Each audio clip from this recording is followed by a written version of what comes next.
Good morning, good afternoon, good evening, everybody. Welcome back to the channel and welcome to WWE's Wrestlepalooza 2025. So, this is the first Wrestlepalooza since ECW ran it. So, kind of looking forward to this one, I'm not going to lie. We've got the return of Brock Lesnar taking on Mr. John Cena in our opening contest.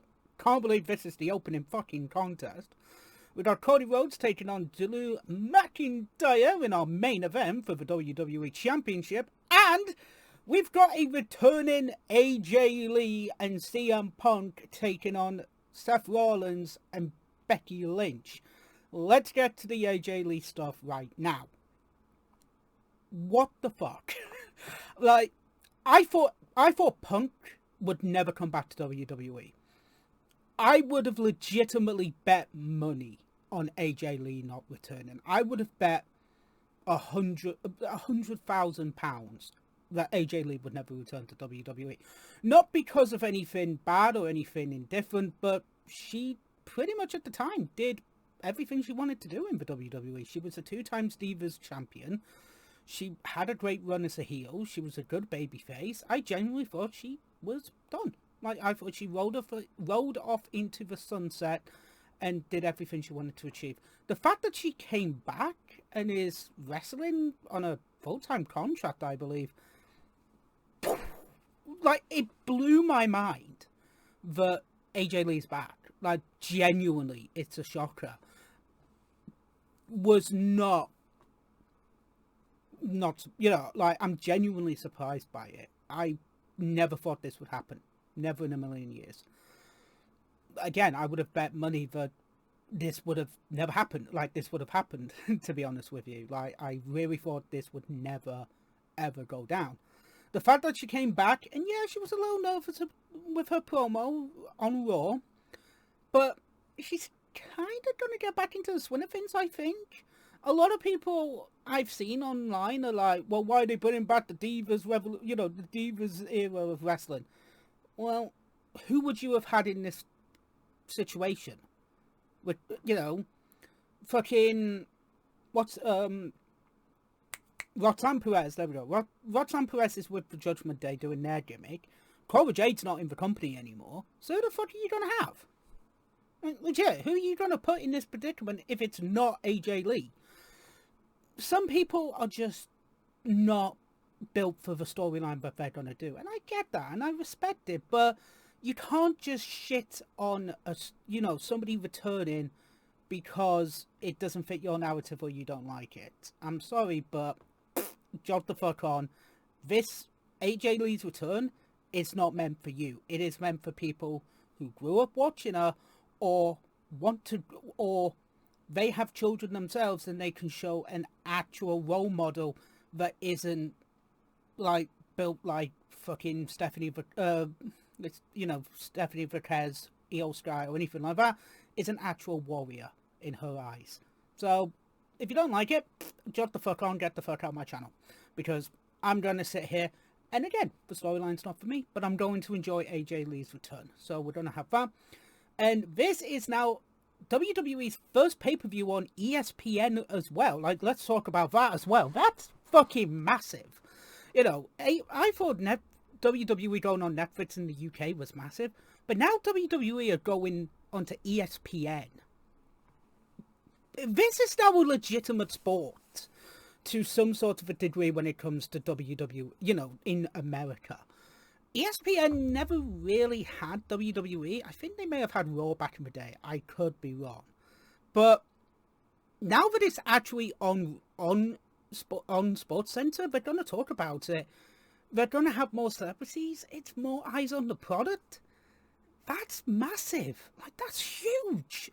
This is a massive thing. And yes, we've got to talk about this thing. WrestleMania in Saudi Arabia. I am not going to lie. I have been a massive apropos of the Saudi Arabian deal.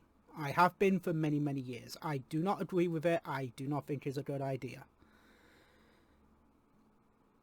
But it's $250 million that Saudi gave WWE. for $250 million, yeah, I'd go to fucking Saudi. I'm sorry, but I would.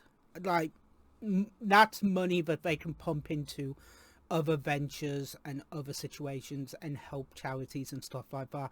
And just pay for people that can be like, yeah, this is paid for, you know, like Brock's big fucking contract. That can be paid for by that money. Other things can be done with that money. It's $250 million that WWE didn't have. Do they need it? No, not particularly. But they can use it for good. You have to look at the big picture. You're not a fan of it? I get it. Trust me, I'm not a fan of it. You just have to look on the bright... You have to look at the wider picture. You're gonna have it... It was bound to happen with the Saudi deal. Like, you've already had a SummerSlam. You're gonna have your own pay-per-views. If they didn't get a WrestleMania in this deal, it would have been the steal of the century, but WrestleMania is going to be in Saudi Arabia. Would I have liked it to be in London? Yeah, I'm not going to lie. In the UK, a London WrestleMania? Fuck yeah, I'm down for that. But it's going to Saudi. You may not like it. People may be boycotting it. I get it. Trust me. I'm not going to be massively a fan of it, but I will still watch the show to, you know, support the wrestlers. I've always said that. And that is what we will do on this channel moving forward.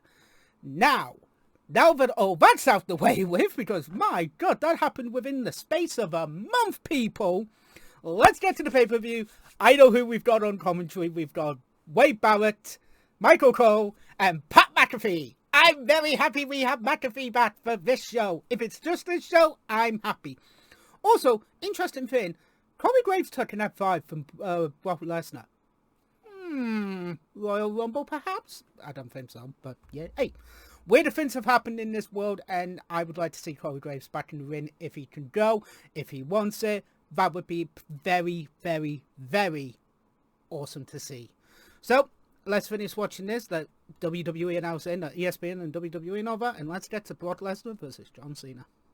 Oh, Pat McAfee getting a welcome, getting a welcome introduction, from the backstage. Even Triple H run into him, being like, "Hey, you're back!" That was really cool. And also seeing Road Dogg Jesse James in the background as well. Seeing Robert Roode and Michael PSAs in the fucking in gorilla position. That's just dope as fuck to see. We do have Pat McAfee. I was there thinking, wait, Pat said he was on the show. Like, he was legitimately on the show. It's in Indianapolis, Indiana. What the fuck is he on the show? But they were doing an introduction. But yeah, I'm happy to see Pat back. I know there's a lot of people who don't like Pat, but you know what? I do. I like his enthusiasm. I like the fact that he actually gives a damn about the wrestlers, and he's actually making the show more engaging with the style that he has. Yes, he was an NFL star, but it just made sense because, again, he was in the NFL. This is ESPN's first show. Why not have Pat McAfee on the commentary table to make it make sense and have that connection between both guys? It's one of those things. Again, there are his detractors. I get why he thinks that, some people think that he shouldn't be on the commentary table, but he brings passion. He actually gives a damn about the product. He tries to big everybody up that he sees in the ring. On Raw, he's good. When he's with Michael Cole, you can see the friendship that they genuinely have. I like him. Like, I genuinely do think Pat McAfee is one of the better commentators that they have. Are there better that WWE have done? Corey Graves? Yeah, Corey Graves is damn good. Wade Barrett, really good. Joe Vestaloni in, I think it's NXT or SmackDown now. He's good. Mauro Ranallo, when he was with the company, he was really fucking good. But you just have to you have to make it make sense. Indianapolis, Indiana. You don't have Pat McAfee on the show. What the fuck are you doing, Ron? Like, you need Pat. It's Indianapolis. Are the crowd gonna chant for Pat throughout the show? Yeah, there's things like that. I can see that happening and stuff like that. But I genuinely think Pat makes a good choice here, and it's a really good idea. Oh, yep, here we go. It's Brock I can't believe we've got Brock versus Cena opening up Wrestlepalooza. Like, I can't believe it. Do I think this is a one and done for Brock? Maybe. I mean, I don't really see what you do with Brock moving forward bar this. I genuinely don't. Again, there's detractors of his, but you have to wait till the justice system to deal with that. Like, you can't have, you know, again, ESPN, Brock Lesnar, UFC, he was the NCAA champion, he was in the UFC, he did try out for the Minnesota Vikings as well. ESPN wants him. You can't really turn away ESPN that they've just signed a deal with. You have to have give and take in a relationship, and especially when it comes to a business relationship. If ESPN say they want Brock Lesnar, you make it fucking happen, and you do piss off a few people. Yeah, Brock's a fucking beast. He's a bastard. Again, he F5 Corey Graves on SmackDown just recently. But even the fucking commentators literally got up and backed the fuck off when they saw Brock. Brock's a fucking monster now. But again, what do you really do with him after this moment? Like, maybe one more Mania run? But why? Why would you have him on Mania? Yes, maybe it's time that Brock goes away. He doesn't like people, and, you know, if you can't really think for anything for him to do, bar this, you know, you have to weigh the pros and cons about this thing as well. If it's a ESPN decision, that's cool. If it's a one-time deal for Cena's retirement tour, because Cena did say, and people have stated, that Cena's booking his own final year with the company, and I get that. Brock is one of his, you know, they were in OVW together, and they do have a lot of history together, so you have to look at that point of view as well. Do I personally want Brock in the company? I haven't wanted Brock in WWE since his second return, right back in 2011, 12, or whenever it was, the Extreme Rules match they did. I haven't wanted Brock back since then. I ain't gonna lie. I don't want Brock back in WWE, but, you know, give and take. I don't want to see Brock. Well, I just have to put up with it sometimes. But we have the John Cena match, and my God, I've talked for 12 minutes before even starting on the first match. It's John Cena versus Brock Lesnar. It's going to be suplex, F5 kick out, suplex, F5 kick out. What the fuck? Why does John Cena have... What? Oh, Make-A-Wish. I was there thinking, what the shivering fuck? There's just mini Cenas. There are actual mini Cenas on the stage. What the fuck? I'm sure this is I'm sure this is for, like, a Make-A-Wish and stuff like that. I get it. That's cool. But just a sea of mini Cenas. Shivering fuck. Right, I'm gonna pause it. I'm gonna watch the match. Let's get to it. Holla holla holla holla holla holla holla holla holla holla holla holla holla holla holla holla holla. Hold up. Paul Heyman's just come out for Brock Lesnar. What is this going to do with the Vision now? Is he part of the Vision? Oh no! Oh God, is Brock staying around? I hope he's not. Paul Danger? Is he supposed... Wait, did they change his name? He used to be called Paulie Dangerously in ECW. I'm guessing it was a mistype from the subtitles and stuff like that, and they're saying Heyman. But, oh, Heyman and Brock again? Well, we'll see where this one goes, people. Again, back to the match.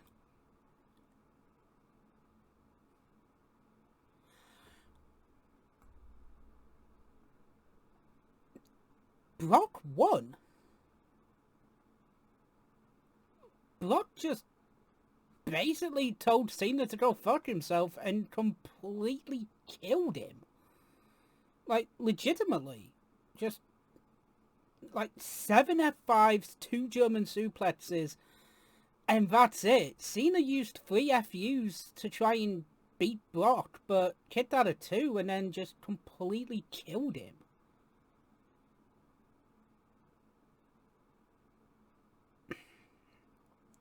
This was a squash match. This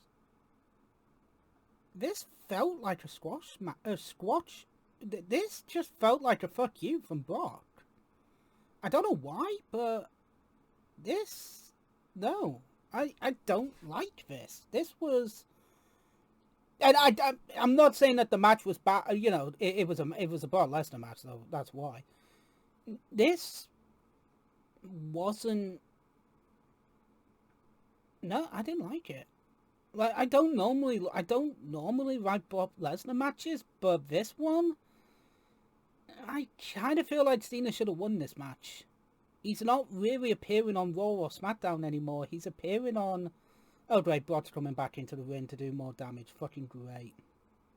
Oh, no, he's now turned on the ref. That's fucking lovely. He's now just assaulting the ref. Wow, fuck you, Brock. And now he's just gonna destroy Cena. He's already won the damn match. Why is he battering Cena? He doesn't need this. Like, if he's only coming down for the if they're gonna do another Cena match, fine. But they're not doing it Saturday night's main event. They're not putting Brock on a Saturday night's main event, are they? They're not going to give... They're going to give Cena the win back. Like, they are. But when? Maybe Survivor Series? I don't know. But this is... Not a fan. I'm actually not a fan of this matchup. I've not been a fan of Cena for a while. Not a fan of Cena. I've been a fan of Cena for a while, but I've not been a fan of Brock for a long time, and I actually don't like this matchup. This match is, yeah, no, I don't think this was the best thing to do. Cena got absolutely decimated in this match, and I don't agree with it. I really don't. It's not even a surprise anymore. It's just, yeah, you know, Brock wins, lol. I think Cena genuinely should have won this match, honestly. But, hey, yo, that's what I think. Alright, let's get to our next matchup, shall we? It's the special guest referee in the Usos and the Vision's tag team match. This was basically just a no DQ match, just without the no DQ stipulation. It wasn't bad. It was entertaining. I enjoyed it. I thought it was really good. I thought LA Knight was going to turn heel, but no, he kind of played it straight. He was a fair referee on both parts. Wasn't exactly a good thing, but at the same time, LA Knight was a good ref. He counted the pinfall. He wasn't a dick. He did count 1, 2, 3 fairly. Yes, Braun Breaker and Bronson Reed get the win. So, entertaining. It was a fun matchup. So, now oh my god, why the fuck have we got ads on fucking Netflix? WWE, sort your shit out for the UK fans. I don't want ads on fucking Netflix, bastards. God damn it. Alright, well, it's Io Sky versus Stephanie Vaquera for the vacant Women's World Championship. So, let's get to our next matchup. So, we just had Io Sky versus Stephanie Vaquera for the vacant Women's Championship. This was really good. Like, this was a entertaining matchup, I'm not gonna lie. I have been impressed by Stephanie Vaquera, and I've always liked Io Sky. So, I was really looking forward to this match. Just some of the beautiful moves, like, amazing moves. The moonsault that hurt Io's knee. Hopefully that's just an angle. Like, it's just a way for her to do all that. But, yeah, this was a very good matchup. Stephanie wins. I genuinely thought Io was going to win back the belt. But no, Stephanie Vaquera wins. Gets her shoulder up. 1, 2, gets, Stephanie gets her shoulder up during the pin. But, yeah, what an amazing pinfall. And a great move. And Io Sky, Io Sky is gracious in defeat. She actually was smiling during the pinfall, to be honest with you. She actually did let out a little smile. I don't think they were supposed to do that, but you saw the smile on her face. And Stephanie, bows to Io Sky in a show of respect from both women. But I hope that's a sell job for Io. I really do. I hope she hasn't blown her knee out. Oh, I really hope not. I really hope not. I hope she's okay. I hope it's just like a tweak or something like that from Io. But yeah, really great matchup. Stephanie is your new women's champion. Looking forward to that. And built-in feud when Naomi comes back from the pregnancy. So congratulations, Naomi and Jimmy Uso on the pregnancy. Very, nice to hear that situation. Very nice to hear. And yeah, Io,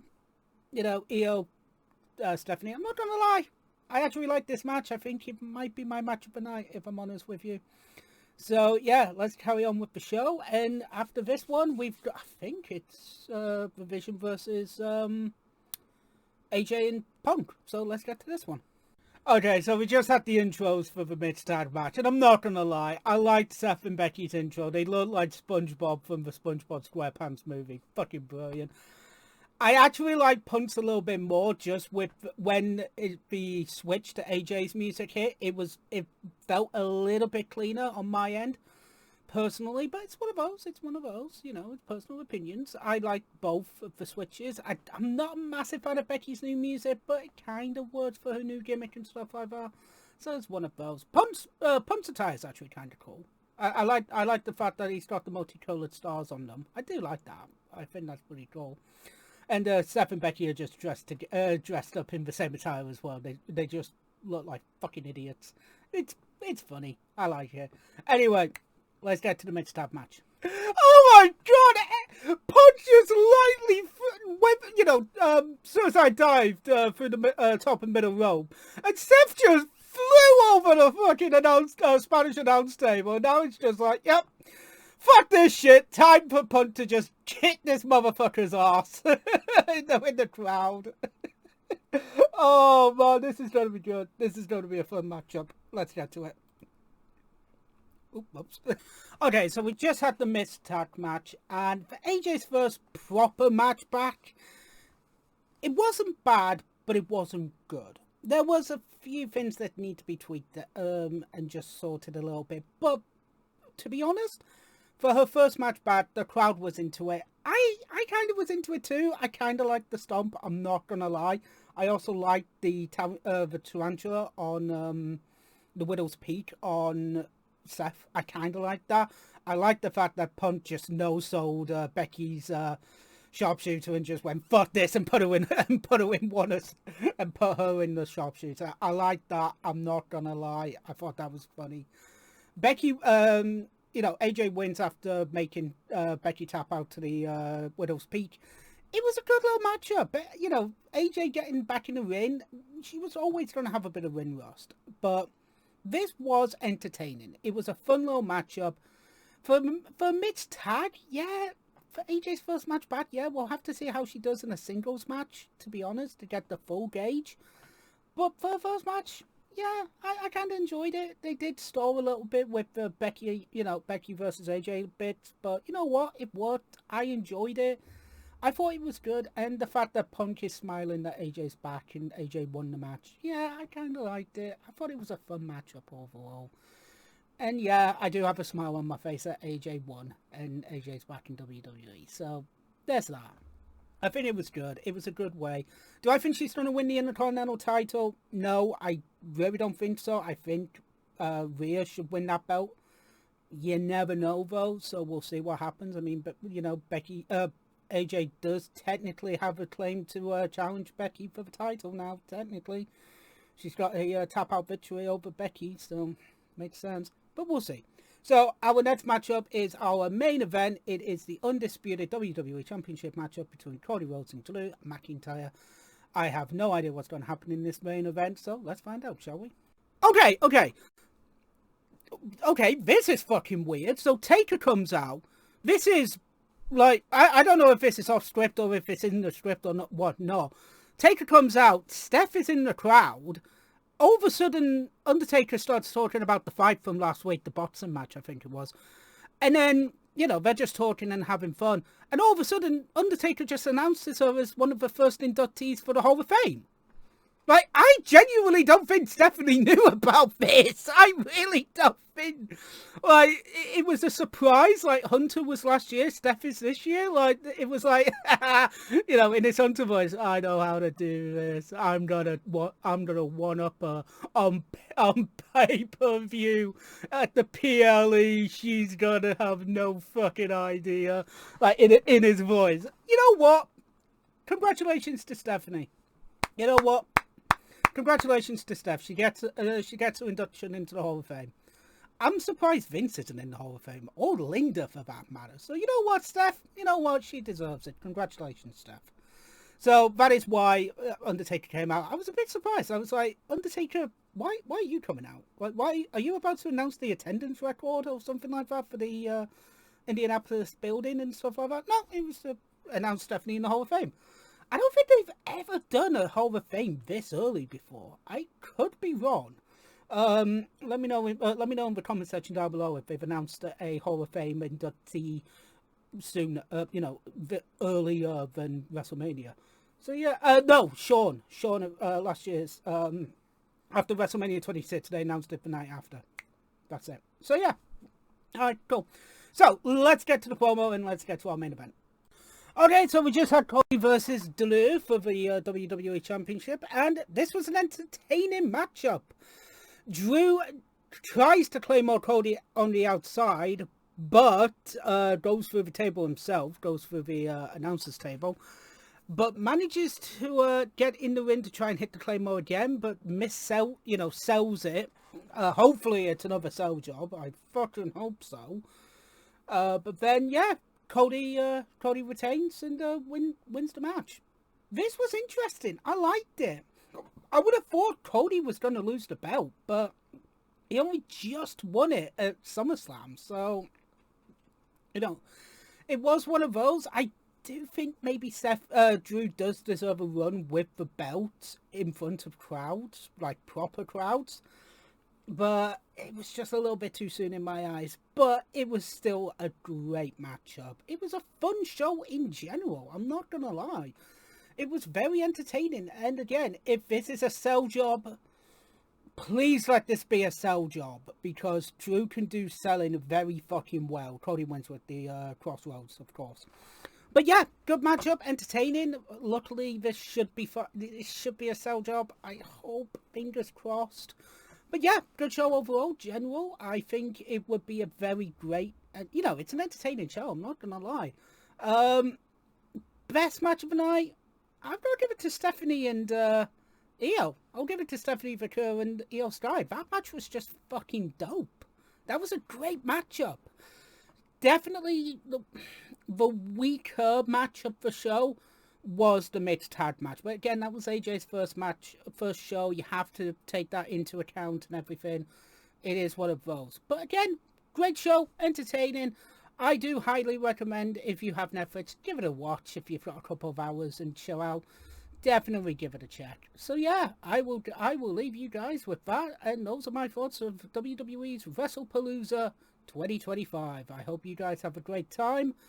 And I will catch you guys on the next episode of the Classic Wrestling series. TTFN. Ta-ta for now.